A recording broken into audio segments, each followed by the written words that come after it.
When you were young and someone asked you what you wanted to be when you grew up, did you say, network marketing?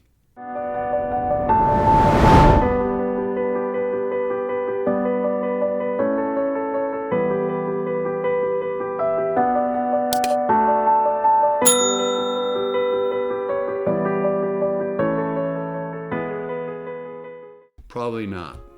And yet now in network marketing, you're expected to develop new customers and you're dumbfounded, even where to begin. There are several roadblocks to brand new distributors who want to excel at being a distributor and earn all the great benefits that the profession offers. The first roadblock is saying, I want to do network marketing. One does not do network marketing, one is paid by the model of network marketing. You're much greater than network marketing. You're a living, breathing human capable to really bless another's life. Be the real you instead of doing network marketing. The second roadblock is applying the work for someone else mentality to the work for myself mentality. The biggest brain retooling is that you don't get paid for your time. You get paid for results. The third roadblock is what I really want to focus my attention on.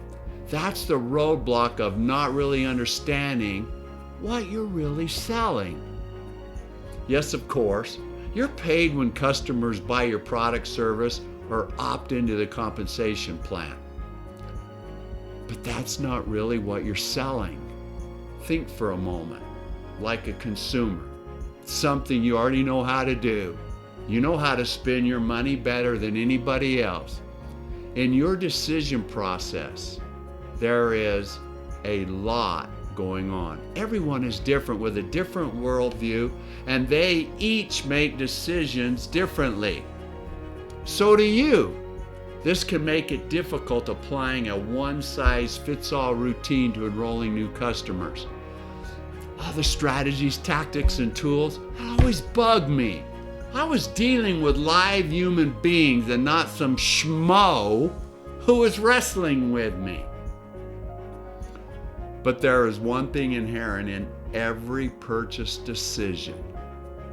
Know what it is? Trust. Uh-huh. I will argue that trust is what we are really selling. Trust that the solution they are buying will solve their need. It's exactly what you use when you make your final purchase decision. Do I trust it or not? It's like this. When you buy a drill and a drill bit, you're not buying a drill or a drill bit. You're buying a hole. They are buying a product to solve a problem they have.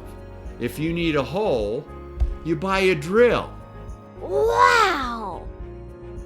If you understand the importance of trust, you can make a lot of money. Why is that? Let's look at supply and demand economic model for a minute. You've all heard this before. When demand is high and supply is low, the price goes up, right? Everybody wants it, but there's not a lot of it to go around. If the demand is low and supply is high, the price goes down, right? For the exact same reason. No one wants it, but there's a lot of it. So vendors just have to sell it cheap to get rid of it. What's the supply of trust in America today? Listen carefully, because I'm only gonna play this once. If you said low, bingo. The supply of trust is low. If people are buying trust and it is low, you can help a lot of people. People crave trust. In my 63 years on the good Mother Earth, I've seen a steady decline in trust. Have you? We see prime examples during this COVID challenge. Do you know who to trust? I know I don't. Mask or not to mask? Wouldn't you crave knowing? You'd follow that person who you knew and trusted. You want to follow people you trust. In your network marketing career, the number one skill we have to master is inviting. In fact, we're professional inviters.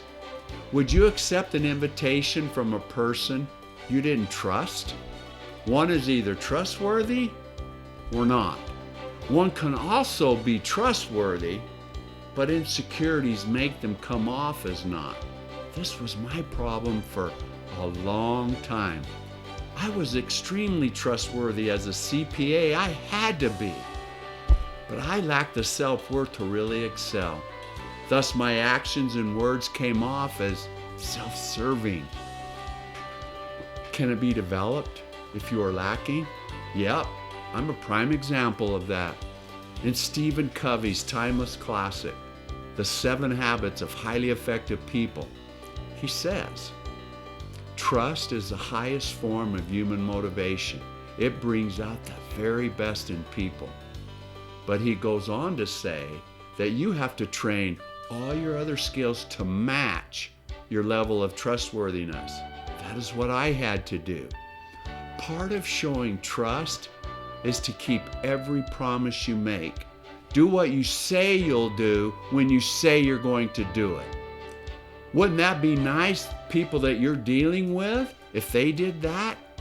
The best way to show trust and connection with another is also the hardest things to do. It takes the most courage.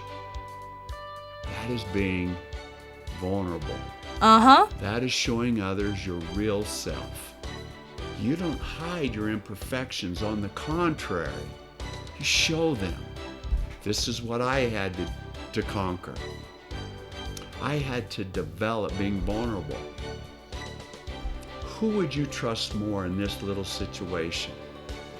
A person in fancy suit, gold cufflinks, using all the fancy lingo and saying what a great person I am. Drives a fancy car, flashes lots of money around, and eats at expensive restaurants? Or a humble guy in blue jeans who shares his fears and imperfections. He listens to your needs. He's acting like a consultant, doing what is best for you. I mean, the answer is clear. We have all met people who are unauthentic. We see their pretend life on Facebook, and never once have they shown you their imperfections. We can spot fake a mile away. Trust is earned and enhanced being vulnerable. My coach, Bo Eason, America's #1 storytelling coach, says, vulnerability is the new credibility. Let that sink in. Vulnerability is the new credibility. Credibility engenders trust. In this distracted world we live in, the best way to connect to others is by being vulnerable. It sticks out too, because no one is using it. I trust someone showing me their vulnerability. Don't you? Sell trust, and you can excel in network marketing.